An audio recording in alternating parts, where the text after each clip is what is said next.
जय श्री कृष्ण भक्तजनों। तो मैं आज आपको आश्विन मास की कृष्ण पक्ष की इंद्रा एकादशी का महात्म सुना रही हूँ, तो आप श्रवण कीजिए। युधिष्ठिर ने पूछा, मधुसूदन कृपा करके मुझे यह बताइए कि आश्विन मास के कृष्ण पक्ष में कौन सी एकादशी होती है। भगवान श्री कृष्ण बोले, राजन, आश्विन कृष्ण पक्ष में इंद्रा नाम की एकादशी होती है। उसके व्रत के प्रभाव से बड़े बड़े पापों का नाश हो जाता है। नीच योनि में पड़े हुए पितरों को भी यह एकादशी सद्गति देने वाली है। राजन, पूर्व काल की बात है। सतयुग में इंद्रसेन नाम से विख्यात राजकुमार थे, जो अब महिष्मतिपुरी के राजा होकर धर्म पूर्वक प्रजा का पालन करते थे। उनका यश और सब ओर फैला हुआ था। उनका यश सब ओर फैल चुका था। राजा इंद्रसेन भगवान विष्णु की भक्ति में तत्पर हो गोविंद के मोक्षदायक नामों का जप करते हुए समय व्यतीत करते थे और विधि पूर्वक अध्यात्म तत्व के चिंतन में संलग्न रहते थे। एक दिन राजा राजसभा में सुखपूर्वक बैठे हुए थे। इतने ही में देवऋषि नारद आकाश से उतरकर वहां आ पहुँचे। उन्हें आया देखकर राजा हाथ जोड़कर खड़े हो गए और पूर्वक पूजन करके उन्हें आसन पर बिठाया। इसके बाद वे इस प्रकार बोले, मुनिश्रेष्ठ, आपकी कृपा से मेरी सर्वथा कुशल है। आज आपके दर्शन से मेरी संपूर्ण यज्ञ क्रियाएं सफल हो गई। देवऋष ऋषि, आपने के आगमन का कारण बताकर मुझ पर कृपा करें। नारद जी ने कहा, नृपश्रेष्ठ, सुनो मेरी बात, तुम्हें आश्चर्य में डालने वाली है। मैं ब्रह्मलोक से यमलोक में आया था। वहाँ एक श्रेष्ठ आसन पर बैठा और यमराज ने मेरी भक्ति पूर्वक पूजा की। उस समय यमराज की सभा में मैंने तुम्हारे पिता को भी देखा था। वे व्रत भंग के दोष से वहाँ आए थे। राजन, उन्होंने तुमसे कहने के लिए एक संदेश दिया है, उसे सुनो। उन्होंने कहा है, बेटा, मुझे इंद्रा के व्रत का पुण्य देकर स्वर्ग में भेजो। उनका यह संदेश लाकर मैंने तुम्हारे पास आया हूँ।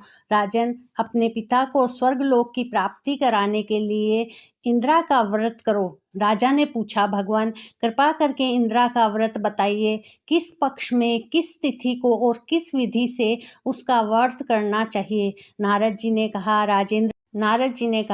राजेंद्र, सुनो, मैं तुम्हें इस व्रत की शुभ कारक विधि बतलाता हूँ। आश्विन मास के कृष्ण पक्ष में दशमी के उत्तम दिन को श्रद्धा युक्त चित्त से प्रातः काल स्नान करके, फिर मध्याह्न काल में स्नान करके एकाग्रचित हो एक समय भोजन करें तथा रात्रि में भूमि पर सोएं। रात्रि के अंत में निर्मल प्रभात होने पर एकादशी के दिन दातुन करके मुँह धोए। इसके बाद भक्ति भाव से निम्नांकित मंत्र पढ़ते हुए उपवास का नियम ग्रहण करें। अघ स्थित्वा निराहारः सर्वभोगो विवर्जितः शवो भोक्ष्ये पुंडरीकाक्ष शरणं मे भवाच्युत। अर्थात, हे कमल नयन भगवान नारायण, आज मैं सब भोगों से अलग हो निराहार रहकर कल भोजन करूँगा। अच्युत, आप मुझे शरण दे। इस प्रकार नियम करके मध्याह्न काल में पितरों की प्रसन्नता के लिए शालग्राम शिला के सम्मुख विधि पूर्वक श्राद्ध करें तथा दक्षिणा में ब्राह्मणों को सत्कार करके उन्हें भोजन करावें। पितरों को दिए हुए अन्नमय पिंड को सूंघकर विद्वान पुरुष गाय को खिला दे। फिर धूप और गंध आदि से भगवान ऋषिकेश का पूजन करके रात्रि में उनके समीप जागरण करे। तत्पश्चात सवेरा होने पर द्वादशी के दिन पुनः भक्ति पूर्वक श्री हरि की पूजा करें। उसके बाद ब्राह्मणों को भोजन कराकर भाई बंधु नाती और पुत्र आदि के साथ स्वयं मौन रहकर भोजन करें। राजन, इस विधि से आलस्य रहित होकर तुम इंद्रा का व्रत करो। इससे तुम्हारे पितर भगवान विष्णु के बैकुंठ धाम में चले जाएंगे। भगवान श्री कृष्ण कहते हैं, राजन, राजा इंद्रसेन ने ऐसा कहकर देवऋषि नारद अंतर्ध्यान हो गए। राजा ने उनकी बताई हुई विधि से अंतःपुर की रानियों, पुत्रों और भृत्यों सहित उस उत्तम व्रत का अनुष्ठान किया। कुंती नंदन व्रत पूर्ण होने पर आकाश से फूलों की वर्षा होने लगी।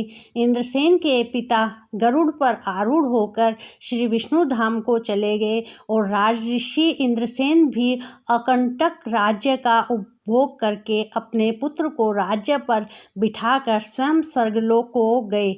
इस प्रकार मैंने तुम्हारे सामने इंद्राव्रत के महात्म्य का वर्णन किया है। इसको पढ़ने और सुनने से मनुष्य सब पापों से मुक्त हो जाता है।